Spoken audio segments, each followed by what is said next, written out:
It's time for Let's Chat with Russtek, a podcast dedicated to helping entrepreneurs just like you. When starting out, entrepreneurs often feel they need to go it alone, and I'm here to tell you that's just not the case. Entrepreneurs have a lot of questions, and this podcast will give you the answers. My name is Nick Russell, and this is Let's Chat with Russtek.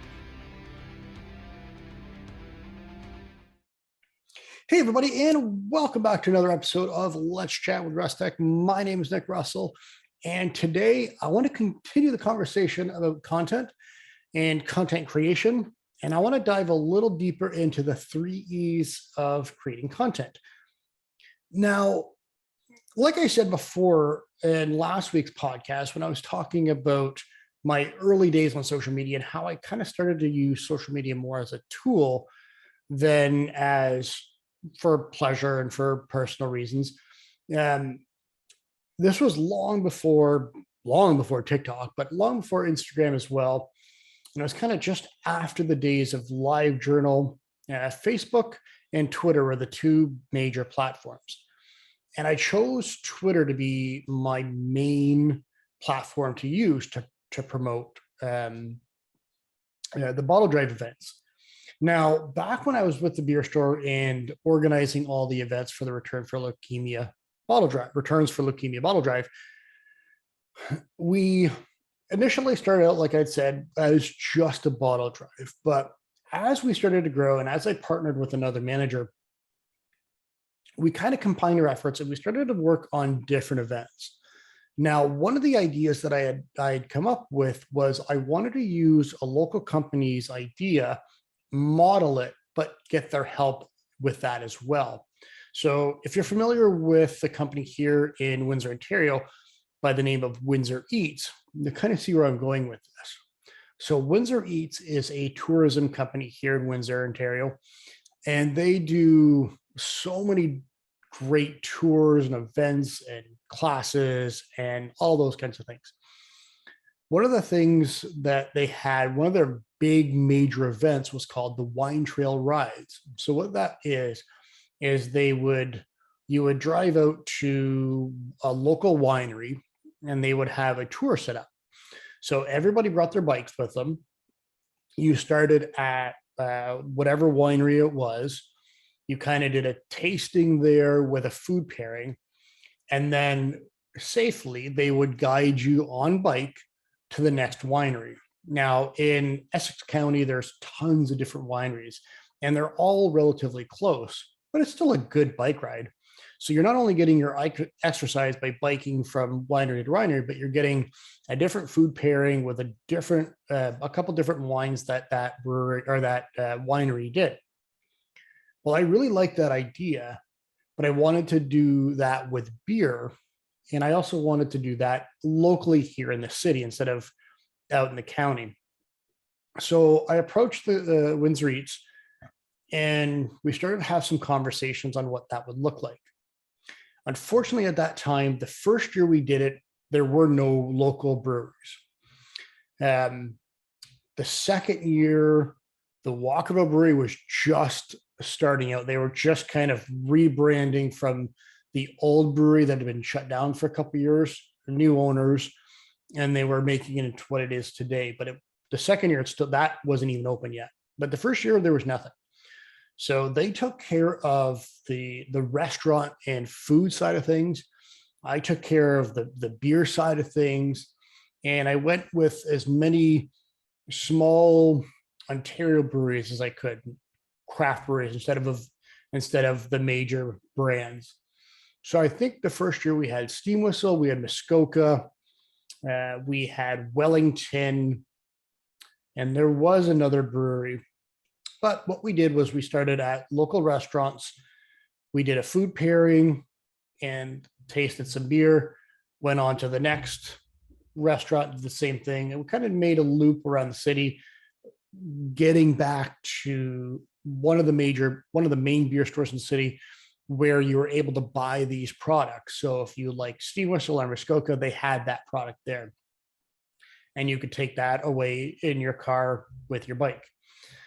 The first year wasn't really that popular. It wasn't that successful. We still made a little bit of money. We sold some tickets, but it wasn't that big. And that's kind of where we started pumping up our use on Twitter to kind of market the event. Now, again, like I said last week, I really had no idea how to create strategies, how to create the content needed to get the people to these events. As the years went on, I kind of figured it out year after year and trial and error. And the event grew to, I think, 40, 50 some odd riders at the last one we did. But it really grew to make a lot of money for this bottle drive. Now, I've learned significantly more than I did back then. And this is exactly what we do: is we create strategies for our clients so they can grow their accounts depending on what their goals are. And part of that strategy is the content and what goes into that. And the title of the podcast is the 3 E's. So I kind of want to talk about the 3 E's now, just so you have an idea when you're creating your strategies, what you want in your content. The first E is education. You want to be able to educate your audience. You want to position yourself as the expert in your industry. And it doesn't matter what that is. So you want to create content that educates your audience and provides them with value. Obviously, you don't want to give all of your secrets away. You don't want to do everything for free, but you want to provide a lot of value and educate your audience of whatever that industry is. Like this podcast right now, I'm providing you with some education on how to create content and educating you on what the 3 E's are. Now, the next step is you want to be entertaining. I may not be the most entertaining person in the world, but I do try. But you don't want to be boring and bland and just stick with a small script. You want to entertain your audience a little bit. So kind of throw some fun memes in there, throw some GIFs, throw videos in there that are entertaining and that hook your audience in, so they want to learn more. They want to see what this value is. Lastly, it's probably one of the more important ones. It's engage. You want to be engaging with your audience, and you want to go out and engage with your audience to get them to this content that you've created. So first and foremost, you want to create content that's engaging. You want to be able to ask questions to your audience. You want to have them in the comment sections on your Facebook post, your YouTube, your Instagram. You want them to retweet and tweet back. You want them commenting on TikTok, whatever the case may be. You want to position your content so people will engage with it. The next step to that is you also want to engage with your Dream 100. You want to engage with your audience. So as you're going out into your Dream 100, looking at their content, you want to engage with them to start building that relationship.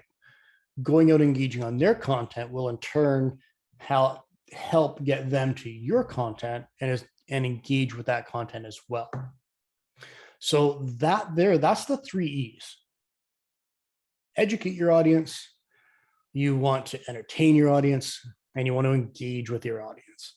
Using those 3 steps in creating your content will go a long way in helping you build out your strategy and get more followers and get the right followers. So with all of that said, I've set up 30 days worth of content, and I have all 3 of these 3 E's in this 30 days of content. So you don't have to do the legwork. It's already done for you. And I'll tell you more on the next little clip after this. So with all of that said, I hope you enjoyed this podcast. I hope you got some it educated you and you got some value out of it. Hopefully it entertained you a little bit.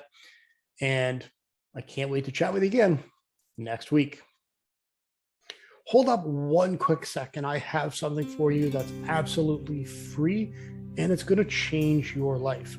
Now, when I first started creating content, I struggled quite often. I had writer's block, and it wasn't easy coming up with consistent content.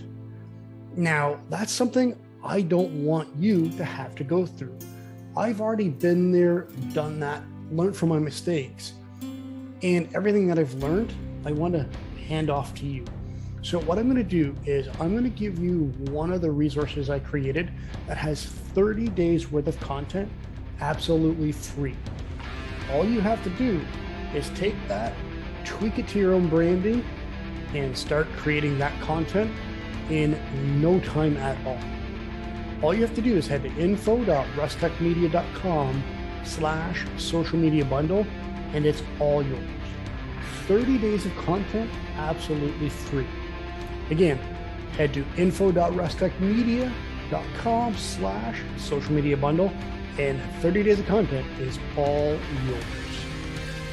Hopefully you enjoyed this podcast, and I can't wait to chat with you again next week.